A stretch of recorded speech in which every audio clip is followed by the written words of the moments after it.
something beside me, a light to the kerosene, and the places aren't real anymore, and the faces don't say anything, in the silent light of the mind-blown sphere. It's a game, Devil's Chess Club. Devil's Chess Club.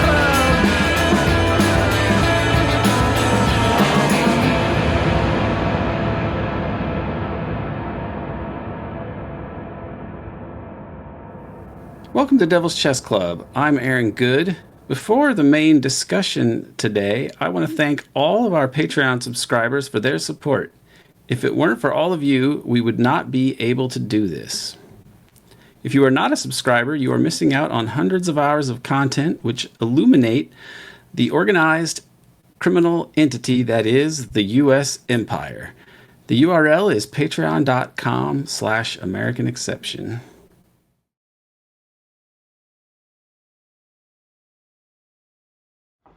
Bryce Green, great to be with you in these insane times.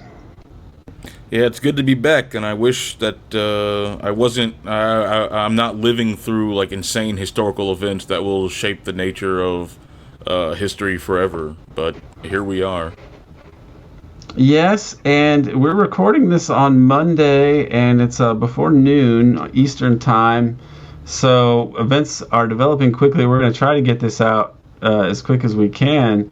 But it does seem like shit is happening more and more quickly now, since Israel just straight up attacked Iran, and in a really kind of cowardly and despicable fashion with all these drones and things inside their countries, like inside Iran. The ostensible excuse is that it's a preemptive attack because they're on the verge of getting a nuclear weapon, but they've been saying this for decades, literally, that Iran is months away from getting a nuclear weapon. So everyone knows that's not true, but here we are regardless. They, attacked them using these drones and other things that were inside Iran, and they targeted these assassinations of people, like a decapitation strike. So, as usual, the sort of sneaky, sinister bullshit that we've come to expect from these criminals. And what's the mood there in Bloomington? Have there been any protests about this? Because you're near a major college campus and you're part of the Palestinian activism there. So this is related to that, of course. So what's it been like there? What's it been like is the biggest protest that we've seen so far is the organization that I work with releasing a statement. There was, over the past weekend, as I'm sure all of you guys know, there were these No Kings protests during, or in response to, well, they were in response to a lot of things. They were a response to the deployment of National Guard in California against the objection of, Governor Newsom. They were a response to the immigration raids. They're also a response to Trump's weird, freakish military parade sponsored by Coinbase and UFC that happened. I guess that was 2 days ago. It was all at the same time, all on the same day. But no one there was talking about Iran. There were some scattered keffiyehs, and I saw at least one Palestinian flag when I walked through the crowd. But that's not what the protest was about. Those protests were largely about liberal uncomfortability with these changes to the status quo. Which, while I'm very sympathetic to that, it's obvious, especially all of you guys know, that that's not enough. It's not a serious critique. That picture of the woman with the sign that said, "If Kamala were president, I'd be at brunch right now," I think is indicative of the broader behavior and the broader disposition of a lot of these protesters. Because if after 8 years of hearing that joke mocked ad nauseum, that didn't penetrate to you, like, you're on a different plane of existence than, well, all of us, all the leftists, all the people who care about these issues of, war and peace and empire. You're on a different plane. So there's not much resistance to the Iran attack. And I hope to change that, hope to try and bring some more public awareness, and hope to connect these issues in people's minds. Like maybe they will see this as not just Israel defending itself, which there were definitely some people I know who were Zionists at these 50-51 protests. So that maybe they'll see it as Trump overreaching executive authority. But as we're going to be discussing, the way that they're selling it leaves just enough room for, these liberals to be able to sit down and not discuss it. Because, don't we just need to make a deal? Doesn't Tehran just need to accept a deal from the benevolent Israelis and Americans? Why don't they want to accept the deal? Wow, they're developing nuclear weapons. We got to go after them. That's the mindset now. So the lie and propaganda machine is adequately shielding the administration from what ought to be a massive public uprising against a blatant war of aggression supported by the United States. But that's where we are. Right. I mean, it is a very bizarre time because there is no, at least under W. Bush, the Democrats were often vaguely against the war. It was weird because the way, we look back on all this, what in the hell happened here to the U.S. foreign policy? You look at 9/11, it's connected to all of this. It's all this insane strategy just to remake the Middle East, and they've never given up on it. I mean, they wrote it in the mid-90s, the whole strategy, the clean break, and that's what they've been doing it. And those guys were lunatics, but they bent the U.S. They bent the U.S. to their will. I mean, the neocons, some of them are just purely Israel partisans. That may be the dominant part of it, but they're close to the most lunatic people in the military-industrial complex because they want a unipolar American world. And since 9/11, you had this clean break manifesto where they're saying we need to just let Israel transcend everyone else in the region, which means just basically kill everyone else who is any impediment to them doing everything they want. And they've done it. They've knocked off all these countries, and the one that remains is Iran. And now they just brazenly attacked Iran with no legitimate pretext, totally illegal, and there's no opposition to it in the U.S. Government, in the U.S. political system. I haven't even seen the usual hand wringing about congressional authority. I haven't even seen the usual mild opposition to it. There's people saying, let's do it, let's support it, and nothing else. Maybe you have the Rashida Tlaibs, who are the only honest people in Congress, but they're getting drowned out. But I mean, there was a recent report, I don't know if you saw this, but this was last night, but Scott Horton from the Libertarian Institute reports that he has sources saying that the White House is planning to enter the war because the U.S. has bunker buster bombs that would be able to reach some of these underground facilities in Iran that Israel doesn't have. And so sources are saying that U.S. will enter this war. Scott says he hopes they're wrong. Other people other reporting seems to indicate that this is correct because the whole deception operation of how this war began, it seems to extend far back for months and months and months. The Cradle reports that the Mossad was planning for this for at least 8 months. So if we go back 8 months, this was around the time of the fall of Syria. And when Trump got into office, he started seeing reports about, Trump is breaking with Israel. Trump is fighting with Netanyahu. Trump won't even pick up the phone. All of these articles, and only to have the U.S. completely not end its support of Israel and completely back its aggressive war, but then the intelligence community is coming out and bragging about how they had a major deception operation that included public statements and the major media institutions to lull Iran into a false sense of security, which it appears to have worked to some degree because they did lose a sizable chunk of their high command. But that deception operation was, it appears to essentially say that there's a break between the U.S. and Israel, and Trump is seriously trying to make a deal. So if you guys just go to the negotiating table, we can potentially make a deal. And this extended right up to that very day before the bombing started, that Thursday, that's June, I think, 11th, where Trump announced that they would continue these talks on the following Sunday. And so that clearly had the intention of lulling the Iranians into a false sense of security, but also lulling the American public to sleep and confusing and bamboozling people, because you had people saying that Trump is making peace, that Trump is genuinely trying to come to some sort of arrangement with Iran. We all know that Trump is the one who scuttled the original Iran deal, which was one of the only good things that Obama did in his foreign policy, and he had the opportunity to go back to it whenever he wanted during his first term. He didn't. Joe Biden continued this policy by saying, hey, we can make a deal, but refused to actually seriously make a deal. You can go back and, read what Blinken was saying at the time. They were changing the goalposts, moving them, and ensuring that Iran would never accept. And then they handed it back to Trump, who continued doing the exact same thing.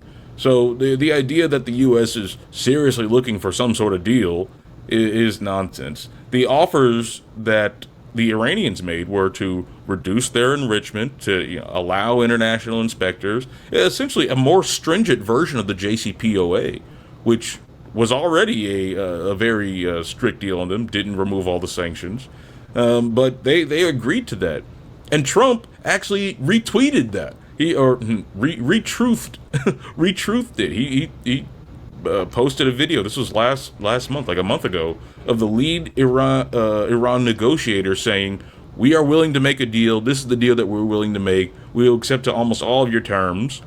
Yeah. And then the U.S. said, "Well, okay. Well, how about no enriched uranium?" Yeah, they just acted as though this was the normal thing. When Iran is absolutely within its rights to have a nuclear program for civilian use, and regardless, even if they didn't with the non-proliferation treaty, there's nothing in the non-proliferation treaty that makes the U.S. the arbiter of whether a country is following it or not. This is completely illegal gangster behavior from Trump. And I'm going to add this. I want to take a look at his infamous Truth Social post where he says, "I gave Iran a chance to make a deal. I told them in the strongest of words to just do it." And they were still in the process of negotiating, with negotiations planned to reconvene on the Saturday, right? That was, while these strikes were happening, they were already saying, "Oh yeah, we'll meet to talk about these deals" before this. So this is the most deceptive, absurd thing, in addition to what you were saying. But I told them in the strongest of words to just do it, make the deal. But no matter how hard they tried, no matter how close they got, they just couldn't get it done. I told them it would be much worse than anything they know, anticipated, or were told, that the United States makes the best and most lethal military equipment anywhere in the world by far, in all caps, and that Israel has a lot of it, much more to come, and they know how to use it. Certain Iranian hardliners spoke bravely, but they didn't know what was about to happen. They are all dead now, in all caps. This is so crass. And it will only get worse. There has already been great death and destruction, but there's still time to make this slaughter, with the next already planned attacks being even more brutal, come to an end. Iran must make a deal before there is nothing left, and save what was once known as the Iranian Empire. I don't think it was ever known as the Iranian Empire. It was the Persian Empire. I mean, this is bad. This is just something that you would correct a high school history student on. No more death, no more destruction. Just do it before it is too late. God bless you all. So this is a new, unhinged, amazing moment in American history, because I was a U.S. history teacher at high school level at a private Quaker school for a number of years. And one of the things that they do is they look at primary source documents, so things written by the presidents, FDR's Pearl Harbor speech or things like that. Putting this document, even though I think that the U.S. and capitalism in general is just a gangster enterprise, from beginning to end, right? But this is a new level of just crass gangsterism from a statesman who can't even be called a statesman in any serious way. It's beyond.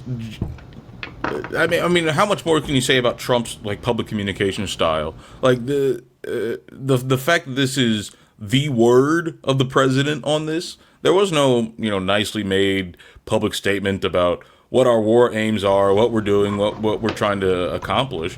There's just an unhinged ranting by this guy with dementia, with his hand on the American nuclear button, but also an entire American arsenal. Like it's just ridiculous. But it goes back to this propaganda campaign I was talking about, like this idea that they can just make a deal.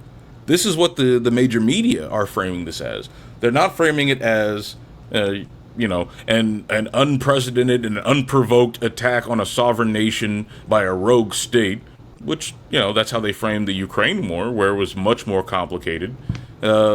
We've seen what it looks like when the media opposes a war, but this isn't it.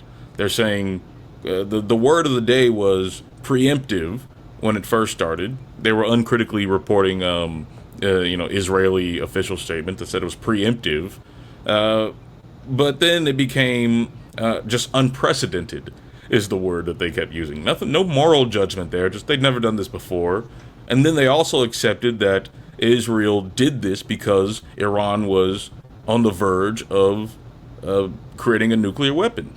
Now, we were talking before, Iran has been on the verge of creating a nuclear weapon for the last 30 years. And every year or every other year, the Israelis, usually Netanyahu himself, comes out and says, we are on the verge of the great destruction of Israel, a second Holocaust if we do not attack Iran right now.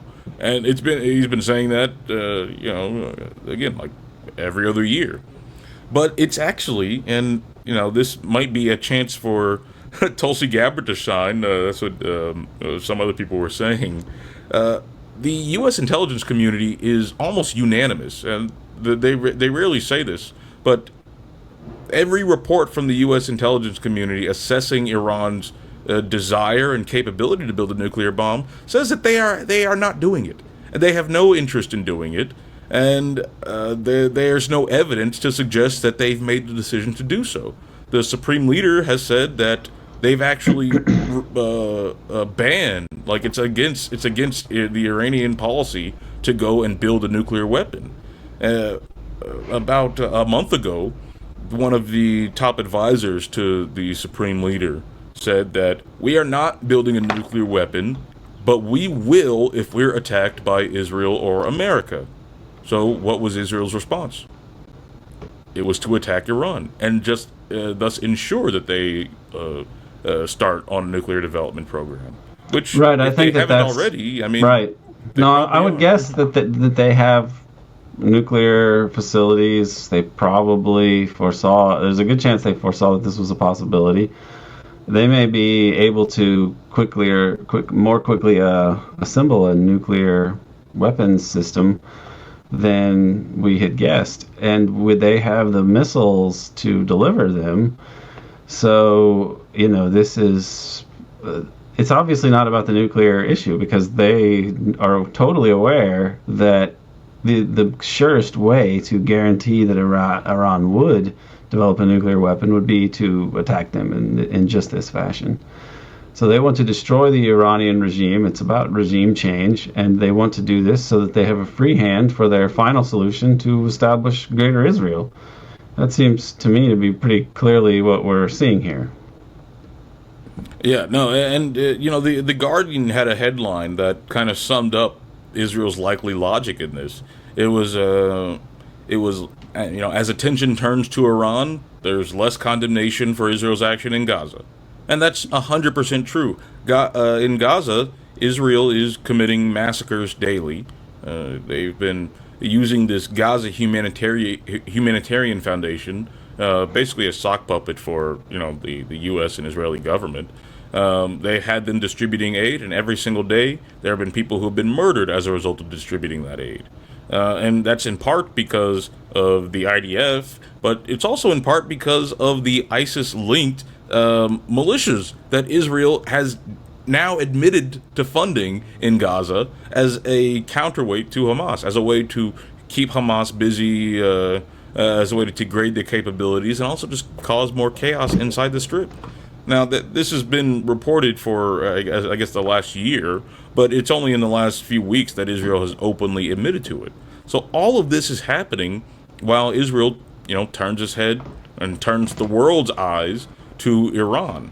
And it's just, it's a very disturbing sequence of events. And one other thing, you mentioned the Iranian nuclear capabilities. There was a recent report from, I think it was in the Cradle, about the International Atomic Energy Agency essentially being captured and compromised by Israeli intelligence, and that a lot of the assassination targets that Israel was choosing inside of Iran, they got their names from the IAEA. They were passing on information about the scientists that are working on Iran's nuclear program to Israel so they could be assassinated in increasingly bizarre and convoluted ways. But it goes to show you, if Israel has compromised the official agency for atomic monitoring, you would think that they'd be able to expose if they were actually like failing their duty to report on Iran's nuclear program. If the best that they can do is if they have access to like their top secret nuclear scientists and their names and their whereabouts and their activities day to day, they absolutely can tell whether or not there is an imminent nuclear program. So they know that it's not happening. I mean, you can say that there are some hardliners who truly believe on faith that Iran wants to wipe Israel off the map, and that's the only reason that they exist. I mean, that's nonsense. But there might be a few people who believe that. The serious people who have access to the intelligence, they know they're lying, and they're just relying on the American media's tendency to support power to disseminate those lies. Right. It's so brazenly thuggish what has happened here, and it shows you the degradation of U.S. foreign policy, and that Israel, you have to lay a lot of this, I believe, at the doorstep of Zionism. I remember when I was writing about the CIA in the past, and in the 1950s, Eisenhower was unhappy about how the CIA was acting as kind of a rogue agency that he didn't quite have control over, and so he tasked two establishment guys, a guy named Bruce and a guy named Lovett, to write a report. It was called the Bruce Lovett Report, and we've never seen the entire thing, but this was after the Bay of Pigs happened. Somehow Arthur Schlesinger knew of it, I believe, and told Robert Kennedy about it, or maybe it was Lovett himself that told Kennedy of RFK about it. But either way, RFK and the JFK were able to use this in their to get rid of Dulles and to say, like, look, you guys have been warned about some of these things in the past, and this is an example of this. But part of that report did surface years later, and I excerpted parts of it in my dissertation. And at one point, they're saying all the things that the CIA is doing, all these dirty tricks and such, they're going to make it very hard for us to claim that we follow the golden rule in politics, right? And so what's just funny about this is that they would even say that. There was a time when you would say that in America, when you would be worried about this. Like, and that, to some extent, this held true up until the 21st century, we could say. I mean, even sometimes the U.S. did some things to at least make a nod towards honesty and the rule of law. I mean, even George W. Bush, when he left office, he actually said that we need to create a Palestinian state, which is funny because, of course, he served all these people disastrously, but you almost think that he knew that at the end of his career. But just the fact that we would go from saying, hey, the CIA with these dirty tricks, this is not good for us because it just has us walking away from any semblance of the golden rule or pretending that we adhere to it internationally. But now we are just we could attack anyone, anywhere. We have the president making crude tweets about it. Haha, we tricked you. This kind of bullshit that is just orders of magnitude worse than the rational evil imperialists that created the U.S. empire. Its evolution into this neocon, super Zionist, drone is just sickening, really. Yeah, and along with the degradation of U.S. diplomacy, I mean, how much more degraded can it get, right? I mean, nobody trusts us at all, so the answer is probably none. It probably cannot get any worse as far as diplomacy goes. We have no credibility whatsoever as an international negotiator, or party that you can negotiate with, period. Right. Together with Israel, if you're one of like Israel or America's adversaries, and you're just a country trying to do its best and do right by your people, what are your options? You go into the negotiating table, you see I don't know, Steve Witkoff sitting across from you, or you see whatever Israeli goon sitting across from you. And they say, hey, let's sit down. We're here to talk in good faith about how we can mutually benefit our two peoples. I mean, you have just the wealth of evidence in front of you that says that it's all lies. That there's nothing you can do that will satisfy these people. But if you don't play along with it, you're still in danger. Like, you have the deal that was being made with Iranians. You had serious negotiators who seemed to... serious Iranian negotiators who seemed to genuinely believe that they could reach a deal, and they were acting in a way that implied that they genuinely thought that, and they were making public overtures. Turned out to be completely false. Turned out to be a disinformation operation. You go back to the deal with Hamas. You had the American official who was negotiating with Hamas. He comes out and says, these guys are just like us. Like, there's no reason that we should be so, insane and scared of them. They're just guys. They put their pants on one leg at a time. Then they fired him. Because, if you engage in serious negotiations, we can't have that. So then it's back to Steve Witkoff. Witkoff tells Hamas, we can make a deal, and as a sign of your good faith, you should release this Israeli soldier hostage that you guys have had for quite some time. That's one of your most valuable hostages. If you release them, then I guarantee you that, you can get some serious negotiations and some serious concessions. Hamas released the guy. I'm forgetting his name, but they released him. And then basically the U.S. government said, ha ha ha, stupid idiots. you believed us? And it's just a line of that over and over again. The ceasefire from earlier this year, that according to media reports, Trump, pushed Netanyahu to accept. No nonsense Trump came in there and said, no, I want the fighting to stop. And then all these reports in the Israeli press saying Trump was the first person to ever tell us to actually stop. Wow, he really seems to be putting a sticking to Netanyahu. Well, that turned out to be false, and that ceasefire was just a chance for Israel to regroup and mass its strength for another wave of the fighting in about 6 weeks later. And so when the time came to actually implement the phase 2 of the ceasefire, Israel simply said, no, we want to extend phase 1. This is our offer, take it or leave it. Oh, you're not taking it? Hamas rejects ceasefire deal, we're going back to war. It's the same exact thing with Lebanon. They killed Nasrallah when he was preparing to enter into negotiations about ceasefire, etc. This is the new thing to do. Is just say, hey, let's talk about peace, and then they murder them. Exactly. And then they're currently right now they're actually still technically have a ceasefire with Hezbollah. But Israel has violated that ceasefire literally thousands of times, beginning on the day after the ceasefire. They continue to occupy cities in South Lebanon and also blow up and raze cities in South Lebanon, all under the guise of a ceasefire. So if you're anyone else in the world and you see, Americans coming to negotiate or Israelis coming to negotiate, I mean, what is your options? Like, shoot on sight? Or do you draw out the theater so you can shore up your own options? I mean, this is a genuine question because, I've never been in a situation where I've had to negotiate for the lives of myself and my family with people I know who hate me and are negotiating in bad faith. So, I mean, what do they do? And how do they survive? The only reasonable answer seems to be throwing in your lot with this new world order that's rising. If Pakistan is genuine and saying that they're willing to extend their nuclear umbrella to Iran and respond in kind should Israel use nuclear weapons on Iran, well, I mean, that's one way in which deterrence could be established, a balance of power, some sort of arrangement could be established.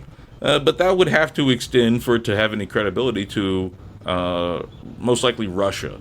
Now, is Russia going to put Iran under its nuclear umbrella? That's a big, big question. You and I were talking about a few months ago this joint memorandum of understanding between Russia and Iran, but it omitted a article. A NATO, it doesn't have an Article 5 of NATO kind of thing. However, I do believe that it says it's ambiguous in exactly what it means, but I believe it says that if either country is attacked aggressively, like in a way that was in violation of the UN Charter, that they would come to the other side's defense. I believe that there's something to that effect, and I think that it's open-ended as to what that means, I think. Yeah, it gave Russia enough wiggle room that they wouldn't be sucked into a war. Like, they wouldn't be obligated to be sucked into a war if they deemed that wasn't in their immediate interest.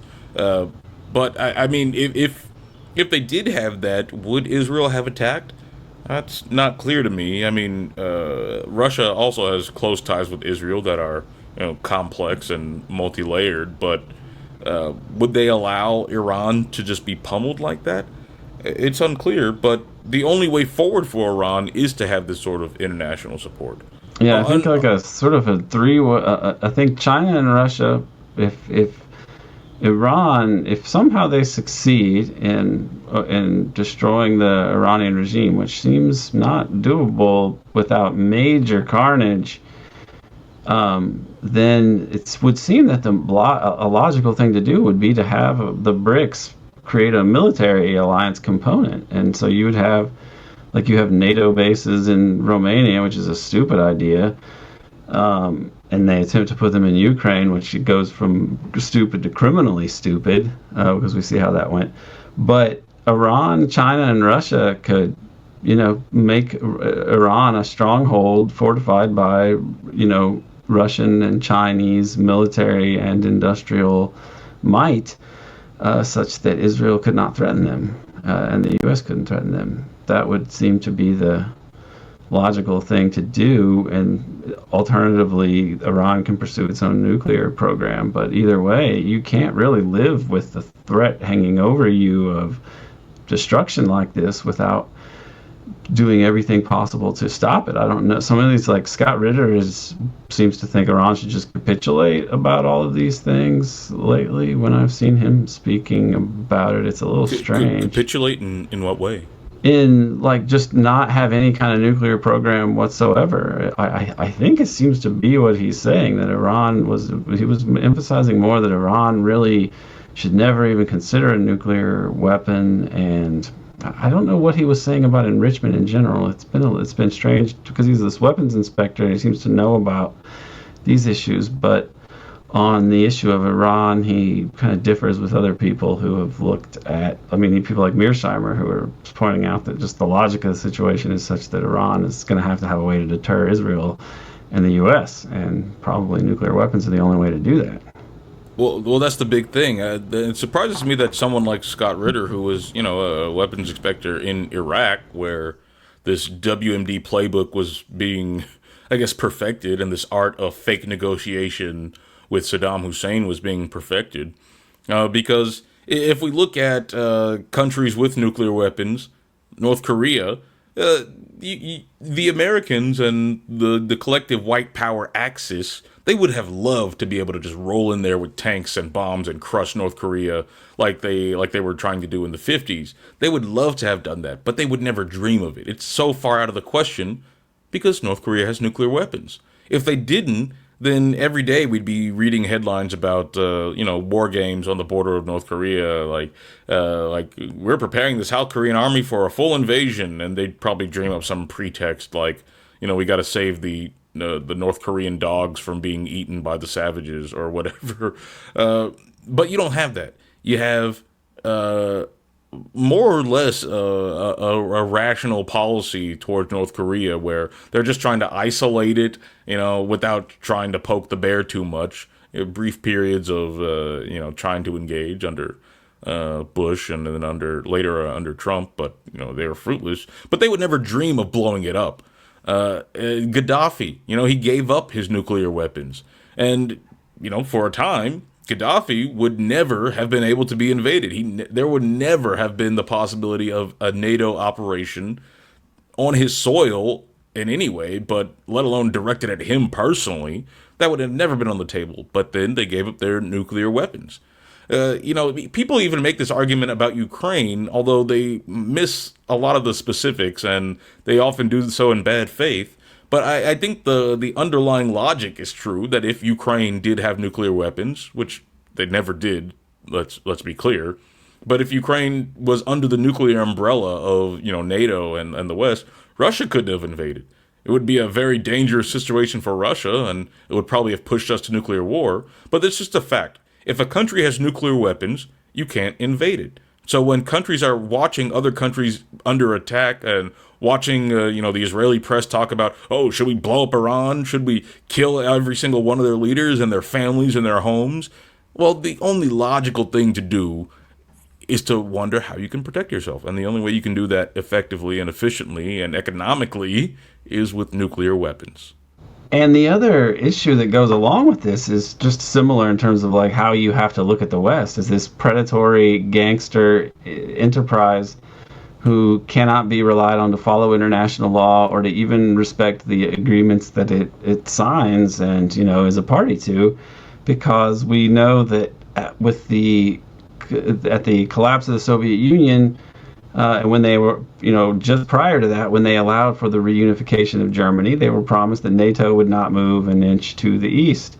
And moving NATO at all is something that increases the risk of nuclear war. So it's not really it's not in the U.S. interest or definitely not in the Europeans' interest, because they become targets of this. But they did it anyway.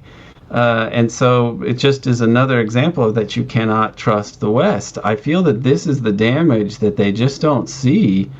Or they refuse to take into account because they have such tunnel vision about achieving their grand dream of just the Lebensraum of the greater Israel, that they have destroyed any U.S. credibility to lead the world. And the world isn't so weak and beholden to Western financial capital and cowed by the military of the West as it once was. So they are destroying, just as they are losing the advantage of material superiority, they have completely lost any plausible claim to legitimacy as a leader of global politics, much less the leader or the hegemon of the world political order.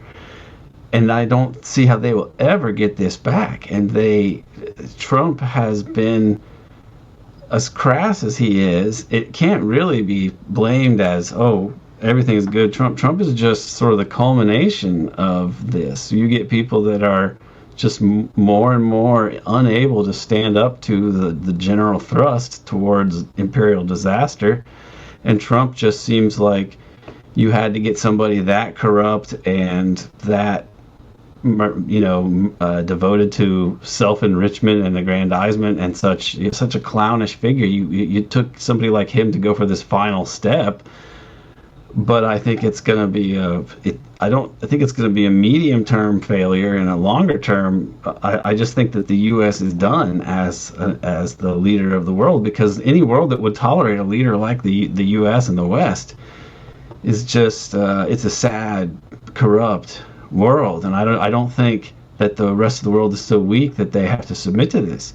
The U.S. was much more powerful back in the 50s, 60s, and 70s, and they at least had the sense to act to try to construct a halo for themselves. They can't even remotely do that now. I mean, they just have lost the material capability to be the global hegemon, and they absolutely have lost the moral credibility, 10 times over at this point. Right. It's like this whole new Trump era, Trump 2 era. It's the end of the sort of halo that you were talking about. It's the end of the era of humanitarian intervention.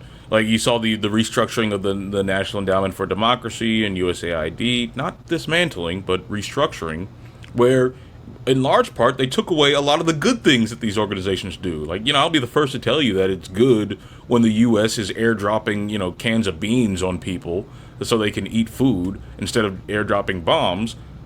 And that's the cover for a lot of spooky activity and influence operations. It looks like they're getting rid of the beans and just keeping the covert operations. The NED is gone. They've gone dark. They've stopped publishing their projects on their website. The USAID is now directly under the control of Marco Rubio. But I think it's indicative of a broader shift away from the woke imperium and just towards the imperium. Like, they're not going to try and justify themselves in terms of we're helping. If this was happening under the Biden administration, you'd be hearing a lot more about women, life, and freedom right now in Iran. But you're not hearing that. They're not trying to pretend like this is a way to help the people of Iran. They're not trying to pretend like this is a way to liberate women. They're saying there's a threat to Israel, and Israel has to, bloody their hands. They maybe a little bit on the side. Like, I was watching an interview. I think it might have been Sky News or the BBC, but they busted out the son of the Shah to go and say that, yes, every time they strike and sanction Iran, the people rejoice. Of course, you still got a little bit of that going on, but overall, there hasn't been the sort of, we need to bring democracy, we need to help these people, we need to secure humanitarian rights. It's none of that. It's all brass tacks, which is useful for if you're trying to educate someone new to the realities of American empire, because you don't have to cut through the bullshit of, no, they're not actually helping these people. They're not actually, they don't actually have good intentions. You get to cut through that nonsense and just, show them what Trump says. But it's also bad because, again, it's going to be more intense, more intensified, more naked, brazen, flaunting of international law, international norms, and just common sense morality. Yeah, it is amazing in that way, and the overall arc of these things that we've seen since the mid-90s with this, the clean break articulation of that strategy, which people should go back and look at. We discussed it recently on an American Exception episode, Max Arvo and I, because he went back and reread the whole thing. I haven't looked at it in a little while, but I remember enough of it, but some of the details of it were crazy. And these guys, they took over in the mid-90s.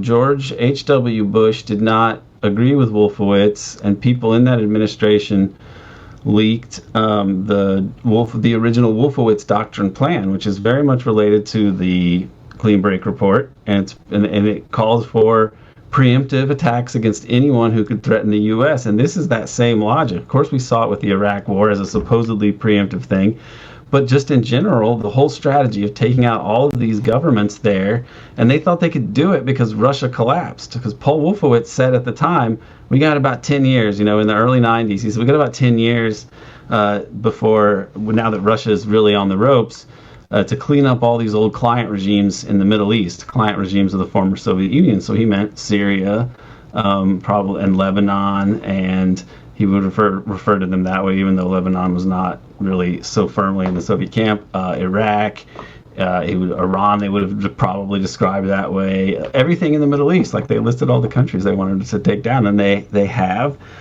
They used these jihadis, especially in Syria and Libya, to destroy them. The pretext for being able to launch this stuff is the global war on terror, but these terror networks now seem so clearly to have been the product of the West that if you are at all objective about it, you really have to think that the weight of logic and evidence is not that we were attacked by some anti-Western force on 9/11, but that we were attacked by some pro-neocon force or sock puppets conjured up by Western-aligned intelligence services in the furtherance of a neoconservative agenda of regime change and endless war to destabilize the Middle East and make it safe for greater Israel, and that they've convinced enough Americans that the way forward, I mean, they achieved a critical mass in the foreign policy and deep state of the United States, that the strategy of the U.S. was bent to this strength and peace through unipolar dominance and a new American century and Israel as a bulwark of this in the Middle East, and that became orthodoxy. And now it's not justifiable by any basis or any reference to international law. So we're in the era of just outright gangsterism, genocide live streamed in broad daylight, and a brazenly aggressive attack on Iran, preceded by deception operations involved with the President of the United States, attempts to persuade Iran that they are interested in negotiations when really they're just setting them up to be attacked pretty much Hitler style. And as with the way that the Nazis attacked Poland in 1939, the U.S. comes up with these flimsy, ridiculous pretexts that nobody believes about some kind of imminent threat. And here we are on the brink of potentially a war that could bring in the other great powers that are all nuclear armed. This is as insane as the empire has been, and it's mind blowing. Yeah, one of the biggest things I think is helpful to educating someone about these issues is just going back and showing how this was a long-term plan. Going back and looking at the clean break document. Like you said, I haven't looked at it in a while, and I probably should go back and look at your episode with Max on it, because it's fascinating. When I first read it, I was like, why? This is just here on paper. Anyone can go and find and read this. But it marks a perfectly rational articulation of their plans for world domination. We have the strength to do it. We should probably go and do it and eliminate any challenge to us. And it marked the era of the global war on terror. You can draw a straight line. 9/11. They were trying to attack Iraq right after 9/11. They didn't get their wish. They had to wait a couple years. Instead, they went and destroyed Afghanistan. Then they used the authorizations that they got from that to go into Somalia and Sudan. And then later on, in this, social media era of humanitarian intervention, you get the Arab Spring Wars, you get Libya, you get Syria, you get, more interventions in Yemen. And all of those resulted in countries being completely destroyed. Libya's, gone as a political entity. Syria limped along for, a decade and a half until it was finally overtaken by its U.S.-backed Al-Qaeda-linked assets. Al-Qaeda-linked, I say. I mean, the guy founded Al-Qaeda in Syria, and now he's the president having dinner with Donald Trump. And then, this continued. And this has been the plan for the whole time. And around the time of the Arab Spring Wars, right before it, 2009, is when I've talked about this. Other people have, especially Brian Berlechik, the New Atlas guy. He's talked about this Brookings Institution document called "Which Path to Persia," basically assessing all of the options for the U.S. to engage with Iran. There was a little bit about, what if we just coexisted and engage with them seriously. But then part 2 of the whole monograph was about regime change and full-scale military operations or mid-scale military operations. And as a title to that, title to chapter 5 of that book, I wrote about this recently in my Substack, but it's called "Leave It to Bibi." It's a scenario in which the U.S. encourages or allows Israel to attack Iran. in order to direct some of the blowback away from the United States and more towards Israel as a way to contain some of that, the blowback of attacking a sovereign country. But the way that it's phrased, the way that it is orchestrated, is eerily similar to what's going on now. One of the things that they suggested is that an attack on Iran would only be viable internationally and domestically if it was preceded by a period where it looked like the U.S. was offering Iran a good deal. Here, I can quote this section at length here. It says, for those who favor regime change, the ideal scenario in this case would be that the United States and international community present a package of positive inducements so enticing that the Iranian citizenry would support the deal, only to have the regime rejected. The best way to minimize international opprobrium and maximize support, however grudging or covert, is to strike only when there is a widespread conviction that the Iranians were given but then rejected a superb offer, one so good that only a regime determined to acquire nuclear weapons and acquire them for the wrong reasons would turn it down. Under those circumstances, the United States or Israel could portray its operations as taken in sorrow, not anger, and at least some in the international community would conclude that the Iranians brought this on themselves by refusing a very good deal.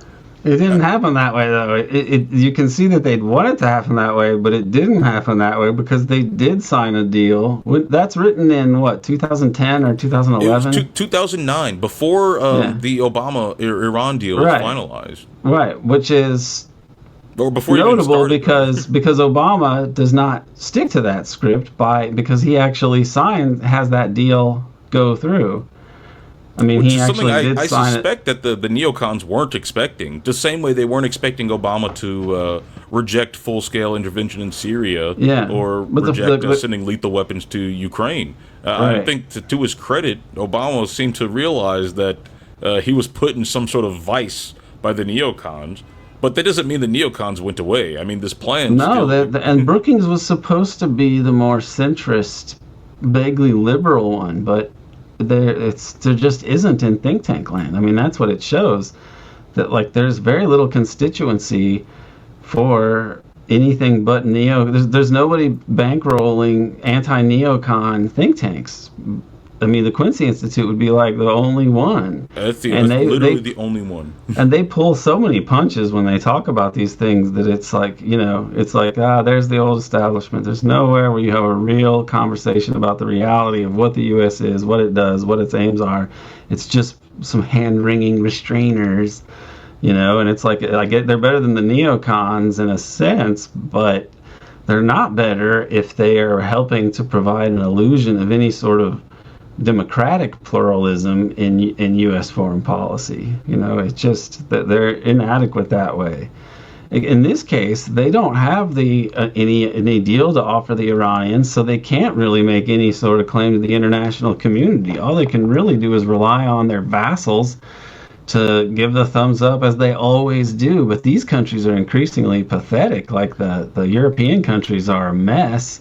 Their economies seem not heading in a positive direction, and as they want to support this Ukraine war, but they absolutely cannot, materially. It didn't work out the way they said, but they're trying to limp across the finish line here, even though nothing has worked out, or a lot has not worked out the way that they would have thought. Iraq. They wanted to make Iraq a vassal of Israel. I found out. I mean, if you read the book by Gary Vogler, Douglas Feith was attempting to turn Haifa back into the main destination for Iraqi oil, and that pipeline that they wanted to be reestablished that would have pumped Iraqi oil there. That was what sparked the insurgency in Iraq, because they were like, hell no, we're not letting our oil get pumped to Israel. And that kind of is what began the biggest wave of attacks. Like, Israel actually thought that they could just be Iraq's, they could just suck all of that oil. They could drink Iraq's milkshake, essentially. And then the Iraqis would be too weak to stop them. I mean, this was part of the Clean Break report, too. They said we need to take steps to make Israel economically independent, which, if you think about it, is crazy when you look at what the U.S. gives them. But they actually wanted to turn Iraq, they wanted to become a de facto oil producer by virtue of having control of Iraqi oil. They had previously done that for about 14 years with Iran, who was secretly selling them oil, not going through the Suez Canal, but instead going up the other side of the Sinai. And that was brokered by Mark Rich, who was pardoned by Bill Clinton. So they were already kind of a mafia state stealing Middle Eastern oil in a way from Iran until in 1994, Iran says, we're not going to do that anymore. And that, which is, fascinating. But you also have the other part of making Israel economically independent, which this is really radioactive, but I think you have to think about it. The occupation of Afghanistan. If, as I have suggested, the Israelis took over the international global drug connection that the CIA had more firmly controlled in the past, but in partnership with people like Lansky and people that were connected to Zionist interests, I believe that after H.W. Bush and after the destruction of BCCI, which was done by a super Zionist guy in New York, that's how BCCI, everybody wants to talk about BCCI as this evil bank, which it was, but the way it got exposed and taken down was by a super Zionist guy, oligarch family basically in the U.S., who spearheaded that. And in the aftermath, you had Far West, this other company with doing similar things to BCCI, only they were much more tied to Israel. So I suspect that a lot of the infrastructure of the international drug traffic was managed by Israel and Afghanistan, and that was, in their mind, a part of making themselves economically independent because they could steal Iraqi oil and they could control they could dominate the international heroin traffic. And if that seems beyond the pale, just recall that the main figures responsible for arming Israel, the Zionists, in 1948 were people like Meyer Lansky and Mickey Cohen. And Jimmy Hoffa was a part of that operation as well. It was established by drug trafficking criminal networks. Like, we just do not understand this history, and it's so mind-blowing that you almost recoil from it and think it can't possibly be that way. But it is. Are they really that gangsterish? Yes, based on the past. And also, look at what they're doing now. They're just murdering men, women, and children in broad daylight. They have a belief system that says whatever means are necessary, are justified. Whatever they deem is necessary for their existential survival, as they define it, is justified and essential that they do it. And that is pretty much a Nazi mentality. I was about to say it's the Führer principle. I mean, that's their entire reason for existing. And if we go back to this question of Israeli energy security, you can see how that's becoming more and more of a critical issue as this genocide continues, because they're being increasingly isolated from the rest of the world, which is their lifeline to energy. It's not just American money allowing them to buy; it's also people willing to sell. And you have places like Colombia talking about cutting off their energy access. Other countries in the area having more sour relations with Israel. I mean, one of the main reasons that the ISIS insurgency and the Kurdish insurgency in Syria and Iraq was so supported was because the U.S. was funneling a lot of weapons there, ostensibly to overthrow the Assad regime. No, not ostensibly. Ostensibly, they weren't, because they said they weren't doing that. They lied about it. They said they show up to fight ISIS. No, to overthrow Assad.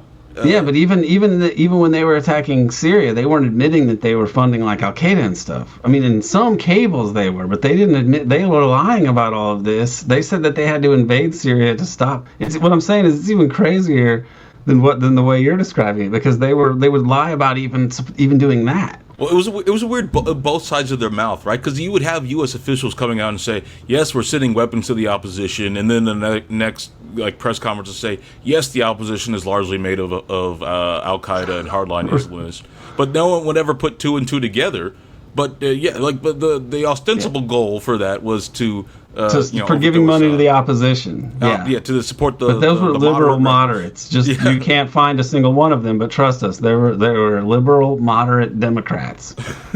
There are people willing to take up arms and endure government helicopter strafings because they want a liberal democracy like America. But you're gonna turn a bunch of Syrian DSA people into a killing machine. Yeah. All those Fulbright scholars and USAID trained activists are gonna they're the vanguard of the of the Syrian revolution. But I mean, one of the effects of that whole ISIS Kurdish networks in Iraq and Syria was that oil. The Kurds controlled a lot of the oil in northern Iraq and northern Syria, and guess who their top client was? Who were they selling it to? They were selling it to Israel. And the one big American company that was over there in Iraqi Kurdistan that was stealing the oil was owned by Ross Perot Jr. Yeah, because the Perot family is friends of Israel, and that's why he ran in 1992. I have to surmise. What was the name of that company? It was Harkin, but it's called Harkin something, but it's not the Bush Harkin. It's bizarre. I believe it's called Harkin something, but it's not the one you think it is. It's not the one related to something Bush. Related to a Panther company. What am I? I have it in some notes somewhere. I have a slide that's on this, and it's crazy. It's Ross Perot Jr. literally is the dude's name. But I mean, this was like one of Israel's top priorities for its statecraft is getting oil and getting energy. And now, as the genocide's ramping up, as their international position deteriorates, they have to turn to more kinetic options before their time runs out. American primacy is declining. They're aware of that. Israeli primacy, Israeli public image is declining. They're aware of that. And so if you're a desperate Israeli hell-bent on world domination, or a desperate, American neocon hell-bent on world domination, there's a sort of now or never mentality to these people and to their actions, in which you might not be able to predict. They won't be taking the most rational option for peace and security. They'll take the most rational option for their world-conquering vision. And that could get us all killed because they seem to have built that in. They seem to be very okay with this nuclear brinkmanship, either in Russia or in China with Taiwan.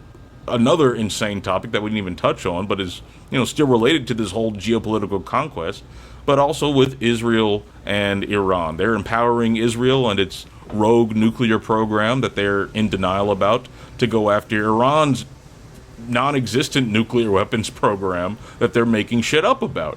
But this is liable to get us all killed by bringing in greater powers or by even getting Americans into a deep war, which they seem to be preparing for. Which will, by the way, destroy Trump's domestic support, such as it is. Although with this system, you even wonder what it even matters. I mean, the approval ratings can be pretty low. I think Trump's are going worse, and if he gets into this war, I mean, his whole thing was like I avoid the forever wars, and these neocons they made the wrong decisions, and America first, and so on. He'll lose that support. Gas prices will explode if they shut down the Straits of Hormuz. That seems to be the consensus of people who follow the oil trade. So that would hurt Trump even more. He would seem to be destroying his political coalition, at least the electoral one. But the one that seems to be decisive is the money one, and the money is still, Adelson and these people. They're still whispering in his ear, and they're obsessed with Greater Israel above all else. And as you say, what they would do to hold on to it, they define it as existential for themselves. And so they would think, well, if we're going to be destroyed, then we'll take the world with us. This is terrifying. The Samson mentality. It is wild, and there's not a realistic discussion of this in the U.S. I mean, these military planners that had all these war games with Iran knew that this was a disaster in all the war game scenarios that they gamed out over the years. So this is the U.S. doing something that is clearly not in its national interest. It's not in the imperial interest to have gone this route. And yet here we are on the brink of if the U.S. enters this war formally, I mean, we already know that they're implicated in this enormously. They're really a co-belligerent. But Iran, for strategic reasons, has so far decided not to treat them as such.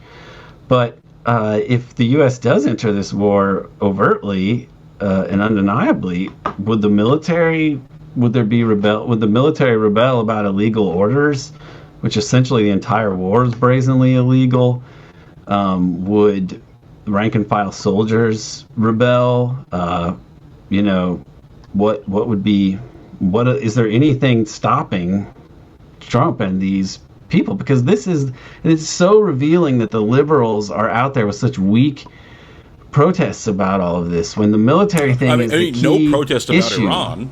right And this is the left is just there should have been some sort of anti-imperial, anti-capitalist something in the U.S., something that was packaged in a way that would appeal to people across the cultural spectrum, I believe, in order to deal with the one issue that is existential for us, which is this imperial capitalist regime. If who knows, we'll never know what you could have done, and there's no money behind it. But man, I feel that the left, sort of serious left critique of the U.S. and U.S. imperial capitalism is basically inarguable now.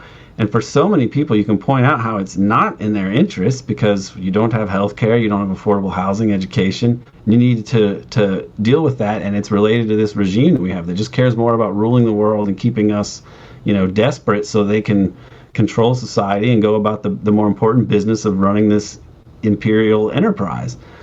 But the left is not able to make that kind of an argument, or they just won't. They won't. They'll say, "Don't be a campist." You're against the U.S. Well, you're a campist. You have to be against the enemies of the U.S. too because they're impure, and so on. Or we're obsessed with cultural issues, which are not sometimes against the majority opinion on things. But it's like but they're not. Regardless, they're not that important one way or the other compared to this existential issue of the regime that threatens us all. So.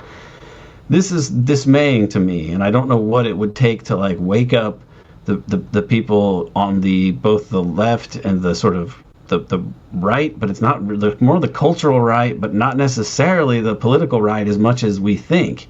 But I don't know I don't know who can cut through all of this in this country. You're reminding me that I haven't throughout this whole since Israel has launched its attack against Iran, I haven't checked in on the America First right. I haven't checked in on the Steve Bannon types. I'd be interested to see what they are saying about this, because the first time I was ever in college exposed to a genuinely non-interventionist perspective, it was when I was reading about some liberals making fun of Steve Bannon's position on Syria, saying that Steve Bannon doesn't think that Syria is our business. What an idiot. But I was like, no, that makes a lot of sense. And he seems to have been relatively consistent on that throughout, his career as a public figure. I'm not Steve Bannon expert, so please, if I'm incorrect, either. Someone tell me. But it seems that he is. He seems very anti-China, right? He's always going on about China. So he is always going on about China. But I believe his position is that we should be building ourselves up to compete with them, not that we should be sending, making U.S. bases in the Philippines so we can eventually go to war with them. Yeah. But he represents. Go ahead. He represents a genuine strain in the American right wing that doesn't exist in the American left wing, the American, or at least nobody Democrat with much of a platform. I mean, right? Yeah, it's not so much a platform, but it's a tendency that could be harnessed. And if that tendency seems like it would be the only thing that would stand in the way of a neocon takeover in the White House, dragging Americans into a war. If that was perceived as so unpopular that it would damage their political coalition, that they couldn't get elected, I think that might be a restraining force on the Trump administration. To what extent, who knows? And again, I don't know what they're doing about it. But it just reminded me that people should be looking at these things if they want to understand the American political landscape. You can look at the left, which essentially the left in America is a few very popular podcasts, Twitter accounts, and outlets. There's no political base for it, but you can get a view of what they think, and you can see how that overlaps with or conflicts with the Democrat liberal left, so to speak. But you can see the center right and you can see the far right. They all have different views on these sorts of things. But unlike the left, the far right has political capital, has political power. Well, they don't just have political capital; they have capital. Yeah, and they have actual capital. I mean, you mentioned the Quincy Institute. They're funded in part by some of the most evil foundations. Yeah. On the Koch planet. And Soros and all that, right? Koch, oligarchs. Soros and all these guys. And you wonder if what that is for. Is it in order to sort of neuter any sort of real left, so that you have some sort, or is it to give U.S. foreign policy the illusion of pluralism, or is it to have a plan B for if the imperial thing obviously is no longer viable? At least you have some some milquetoast nerds who have been calling for less war now that less war has been thrust upon us by circumstances. It's not quite controlled opposition, but it is. It is to a certain degree. It must be. I mean, I guess it's managed opposition. Let's say it's managed opposition. And, You know what I mean? Because they're the ones who decide. Okay, your perspective is just not too hot, not too cold, not too radical, just right. We'll give you the money. But somebody else who's really got a full-on critique of imperial capitalism, no, don't even bother applying. No, because they're across the political the traditional political spectrum. One of their leaders, Andrew Bacevich, is ultra conservative guy, and they have liberal journalist Trita Parsi, who's actually been getting a lot of play in. Who makes some sensible statements sometimes. Mainstream play. Yeah, but he's not or to the extent that he is a major critic of American imperialism as a whole, that doesn't often come through in his public statements when he goes to CNN, for example. When he goes to CNN, it'll be a lot. He'll sound like someone on CNN. Yeah, Jeff Sachs is actually more radical than the Quincy people, which is funny. By far, yeah. But you'll never see Jeff Sachs on CNN or definitely not. He's been on MSNBC. He used to be. I don't know if they've had him back since that Syria thing. Since he sort of blew up the Syria. Well, was this back when Jelani came to power? No, this was before that, maybe 2016 or something like that, where he just said, what's happening in Syria is not the way you're describing it. It's a U.S. regime change operation. We've been supporting Al-Qaeda and so on, and we need to stop. It's the biggest covert operation in the CIA's history, Operation Timber Sycamore. It was written up in the New York Times, which it was written up in the New York Times, which is why it should have been the topic of discussion even at those tedious cable networks, but it wasn't. And he went on there and said this, and it was the most jarring thing to see because they just never admit these things day to day. And he might have been back on there, but they don't even ask him much on Democracy Now! Like they used to, as I understand it, because Democracy Now! Is sort of the same thing. They have to be managed opposition. And the woman, especially the woman who's from a Pakistani oligarch family, I forget her name, but she is supposedly the one who really runs the show these days, even more than Amy Goodman, I'm told. And her family, they're reporting on Pakistan, and the Imran Khan coup has just been a joke. They find these schmuck Pakistani leftists who are these annoying American leftists who tell you not to be a campist and talk about agency and all this other annoying bullshit that American fake leftists go on about. But Democracy Now! Has been basically they've been a PR agency for the coup in Pakistan. It's ridiculous. So this is just there's no institutions in the U.S. by design to really create the solidarity needed to stop this war machine, and so we're just left to sit back and talk about it and bear witness to things that we are powerless to stop. It's horrific. Yeah. No, like I will say, there are some of those like maverick billionaires or maverick millionaires, like who were behind Steve Bannon. You know, they might be able to fund a few things, a few conferences or whatever, but it hardly compares to the overwhelming like consensus of the American oligarchy. That the neocon consensus, to the extent that they even think about it. Like I'm sure a lot of the you know the bureaucrats who are managing these foundations and managing these oligarchic empires, these Wall Street guys, you know, I'm sure a lot of them don't even think about this stuff. They leave that to the grand planners. They leave that to the people who are, you know, in the major think tanks writing up these policy papers. You know, you talk to your average person in Congress, for example, or your average someone who works on the Hill or works in D.C., a lot of them do not think about these issues at all. A lot of them, if you ask them to have a position or a take on Iran, or less so with Israel, just because it's so ubiquitous, but any international issue that's not you know, deeply ingrained in the American public, they'll just default to whatever the dominant think tank talking points are, because they don't think about it and they don't want to think about it.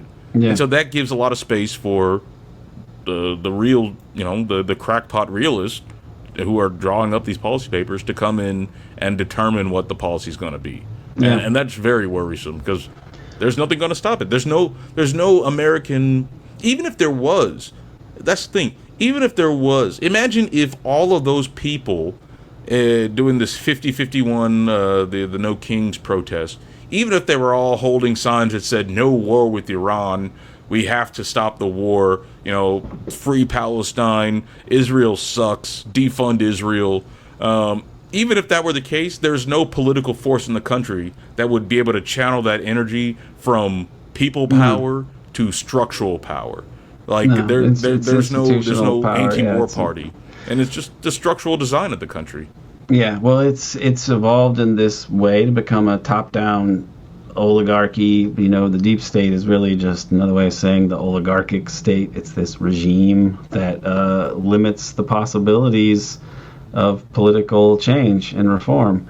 And we are stuck with it, and probably the main hope lies in an international coalition that can defeat them, because domestically we can't. And, you know, you worry all of these creeps that they're using, like the Alex Karp at Palantir and Peter Thiel, the way they want to be able to surveil everyone and know where everyone is and eavesdrop on them constantly, you know, with total information awareness. Both of them just got back from the Bilderberger meeting, by the way.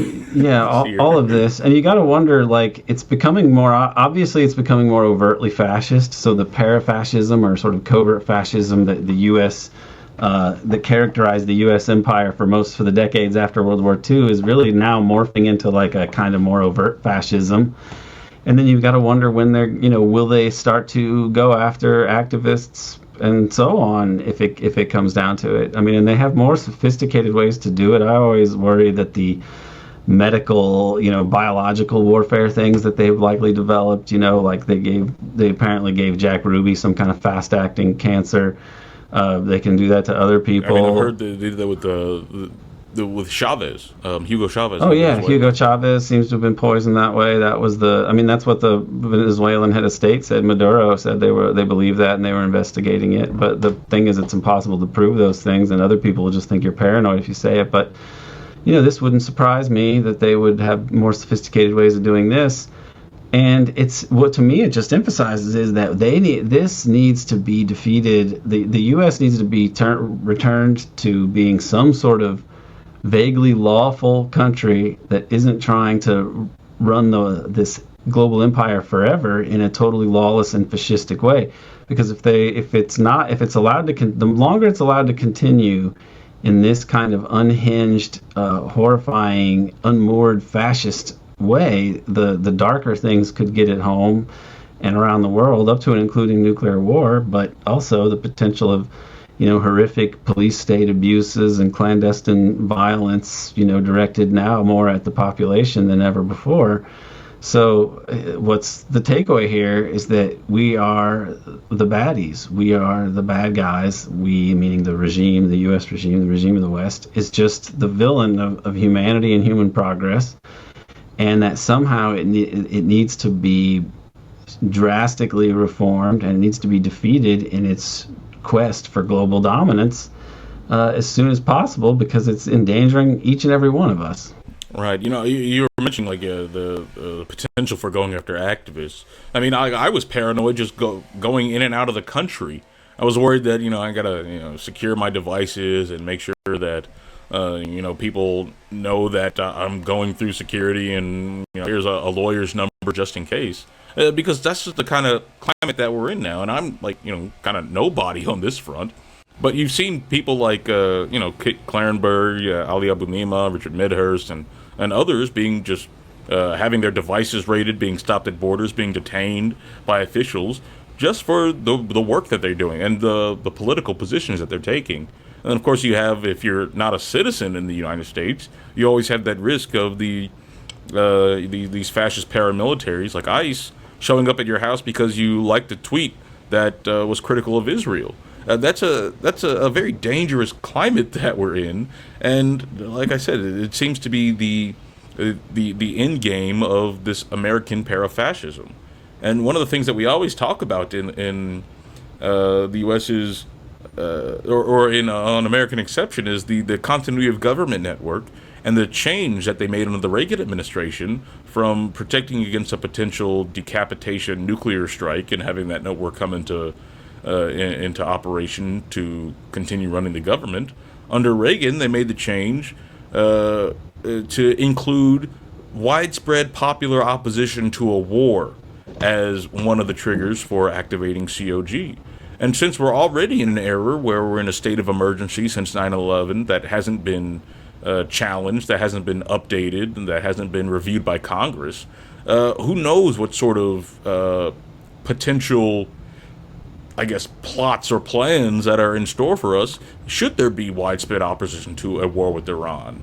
If that can be a trigger for some draconian measures that even challenge or suspend the Constitution, well, then we as Americans, and me as an activist, and people around me, need to be prepared for something like that.